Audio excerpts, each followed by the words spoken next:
What do I like the most? What's up with these deep questions, bro? Like, yeah, it's deep. It's deep. It's getting there. Yeah. It's deep. It's hitting the spot.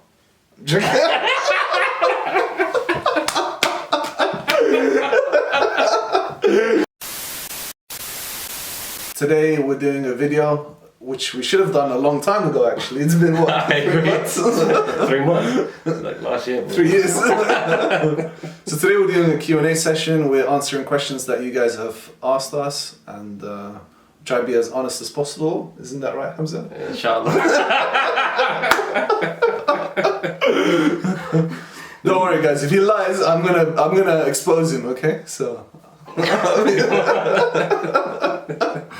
Alright, say no. Okay, so question number 1 is asked by Ayan Qureshi. They ask, which is your favorite Arabic singer? Favorite Arabic singer? Go on, you go first. I like Julia Boutros. She's from Lebanon. She's a Lebanese singer. Not as commercial as like Nancy Ajram and these girls, but she's more conscious, if you like. More of a conscious artist than she is a commercial artist. But yeah, Julia Boutros is definitely my favorite. For me, it's Nancy Ajram. You know, I'll be blasting that out all day long in my car. Who's the other guy that's on The Voice? Who? Kadam Messiah. Kadam Messiah, yeah. Kadam Messiah is also... What's that? Kadam Messiah. Kadam Messiah. Well, Kadam Messiah, no? Kadam. Kadam Messiah. That's what I said. You did it, right? Anyway, Kadam Messiah. That guy. Marco Benitez says, I'm a guy from northern Chile in Atacama Desert. And since I was little... in the desert. Oh, you did, Say no more. Okay, keep going. And since I was little, I've always felt some kind of strong connection with Iraq in every sense. And the only answer I could come up with is that I probably lived there in a former life. The question I have is, have you ever felt an unexplicable connection with a country that has nothing to do with you, your geographical origin or culture? Nothing to do with me, my geographic... Origin or culture. Yeah, man. Well, I mean, I don't know. I've grown up in a bunch of different countries, and I've been exposed to quite a few different countries, as well as my family lives all over the world. I have family living in Australia, I have family living in Canada, I have family living in Sweden, Poland, Dubai. So you know, you get the gist. I'm just gonna list all the countries in the world.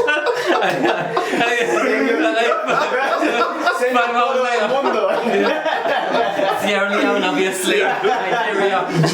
Jamaica. Morocco.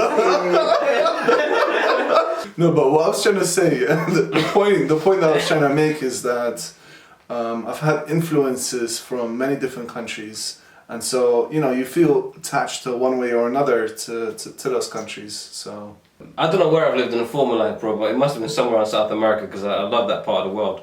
But I definitely don't have a particular connection to one country. I do feel like some countries.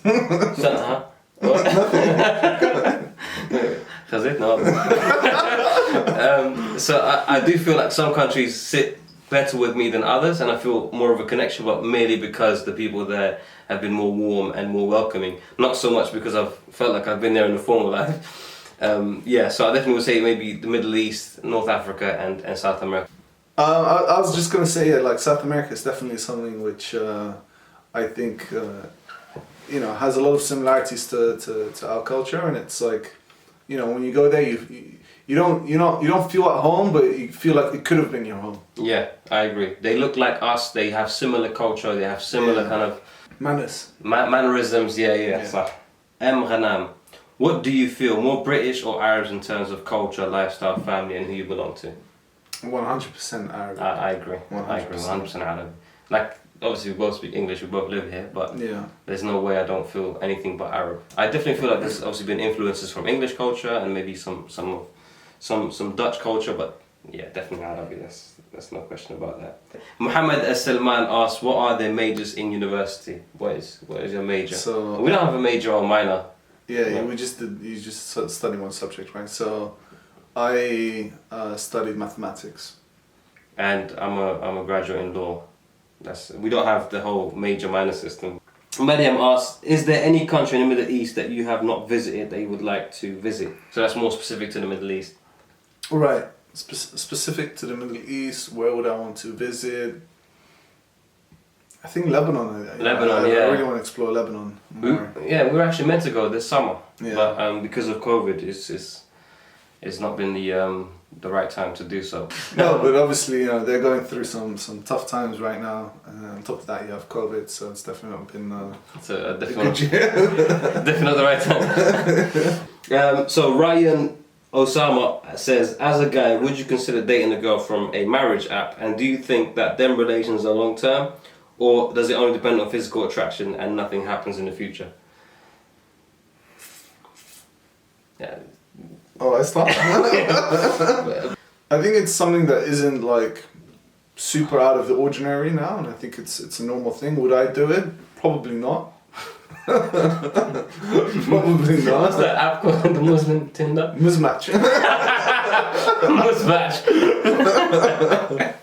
I'd probably, personally, I probably wouldn't use it, but I don't see any problems with using something like that to meet other people. Yeah. I think especially living in a Western society, it can be quite difficult to meet other Arabs because of, you might not be in the same environment, and, you might just not be, you're just not in the same amount of numbers. Like if you live somewhere that's quite multicultural, then it's easier to meet someone who's Arabic. But if you live in Derby, it's going to be quite difficult to meet another Arabic person there. So yeah, I hear that. I agree. I agree with what you say. I'm not against the idea, but I'm not potentially looking to be on a website to find my he only my uses potential Hinge wife. and Bumble and Grindr. And I'm joking. I've got a question for you. Does he have like an off button? Where as soon as he answers the question, you switch him up. Find him on Bumble. I'll give you his address. Put the pin there. Told you guys I was going to expose.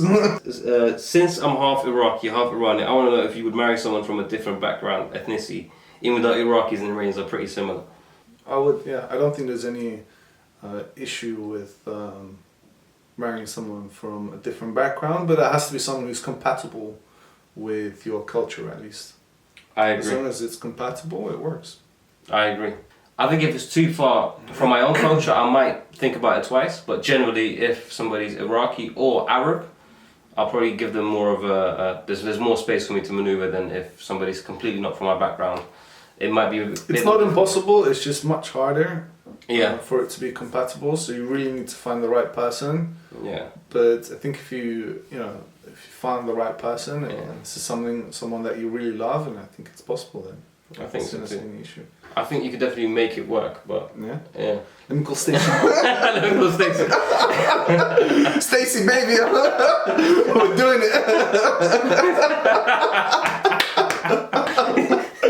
Hey, at this stage, I'm just gonna cut the whole video. So YG Garcia, author, asks, what similarities do you find with the Middle East and Latin America aside from our charm? Yeah, the charm is definitely one of them. The charm is there. What similarities? I think being family centered, having like strong family values.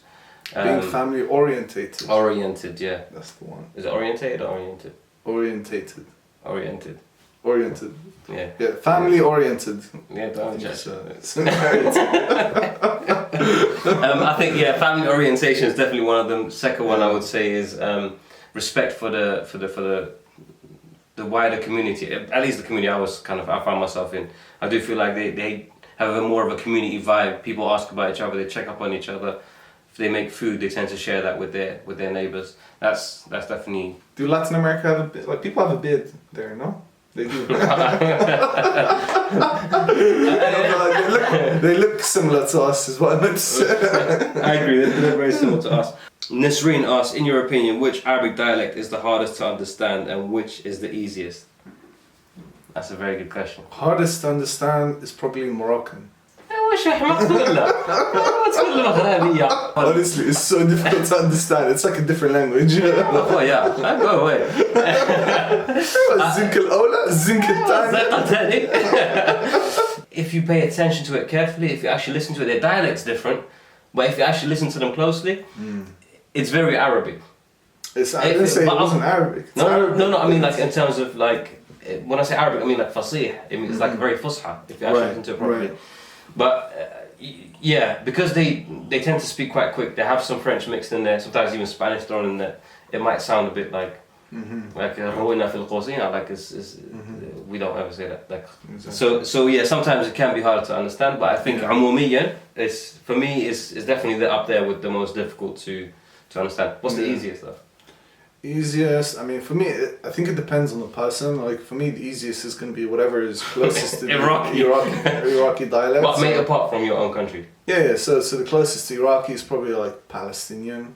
As in, I can understand Palestinians pretty well. You didn't do so on your dialect video, bro. No, but like, leave that bit out.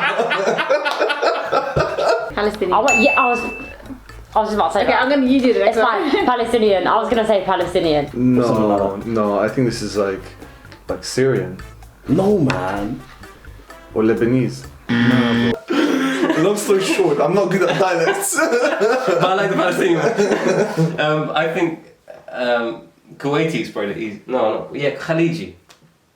Khaliji, yeah. I mean, it's The easiest. understandable to a certain extent. Well, I think you're right. Shami, like Palestinian, Lebanese, Yeah, that Syrian. I think that's like, quite similar. It's not very difficult It's to easy to understand. understand, yeah. Natalie Khan says, what inspired you to start Kulna Arab? Love your content, by the way. She put the Iraqi flag and Canadian flag in there. Awesome. What inspired... Thank you, Natalie. I love it. Why didn't you say that to Marco, bro? No, but he says she loves me.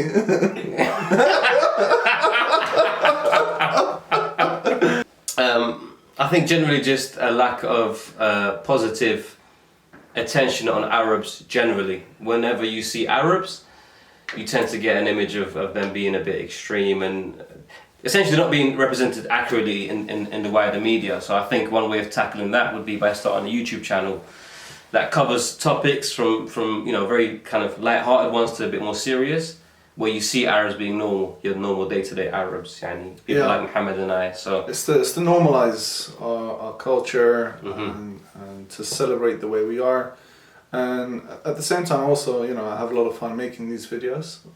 So wow, how do you pronounce that? Mgoyes. Mgoyes. What do you have in store for the channel in the next few months? Ideas/aims.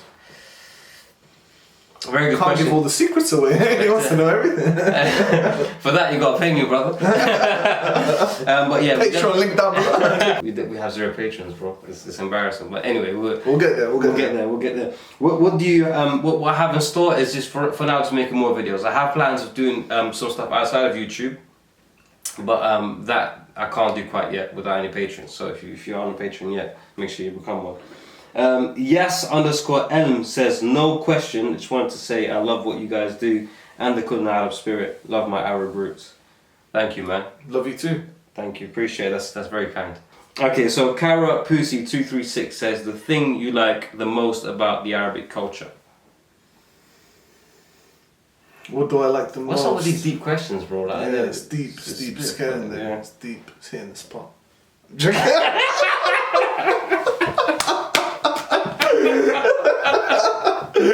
Okay, so the thing that I think I cherish the most about the Arabic culture is definitely that we're very hospitable.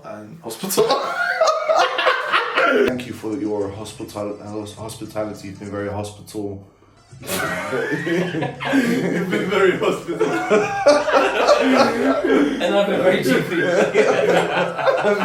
You mean you've been very hospitable? Definitely cut that bit out. I'll see you in court, brother. Vincent Wall. Hey, no. I'm breaking the camera, brother. I'm breaking the camera. Hey, I was not bringing the Yeah. So what I cherish the most about the Arabic culture is that we're very hospitable. And I remember when I was young, we used to have guests over to our house, and we would serve them with like the best foods and drinks that we had, and I didn't feel the same vibes in different cultures. I agree. Like my mom would have food that we can eat. The best type of food was only for if guests were there. That's so true. Wallah, my mum does the same thing. Yeah. Bruv, we get like timen and fasol, yeah? Yeah. And then when the guests come, they get like the jaj mahshi, best dolma, food ever, yeah. That's one thing that should be reversed. Yeah, exactly. Like, we should have But like basically when we have guests over, like all the like best types of like foods come out. Like my mom will make 3 different dishes. Like she won't do that if there's no guests. Yeah. But that's the good thing about being a guest also, is that when you go to someone's house, like you're treated like a royalty. King, like royalty, yeah. Thank you guys for watching. Like and subscribe. Make sure you like and subscribe. Full version of this video will be available on Patreon. The video full version. The full, bro. The full, all the uncensored thing. Bro, I don't know if they're ready for that. The uncensored I think they should find out. They should go find out. Go and find out. So join the Patreon if you haven't done so already. You will not be disappointed. Wallahi, you won't. We've laughed for literally 2 hours straight. and we invite you to join us in our laughter. So make sure you go and check out the Patreon. In the meantime, don't forget to like, comment, and share it around. Subscribe and share. That's right. All the Share best. the Until love. next time. It's all love.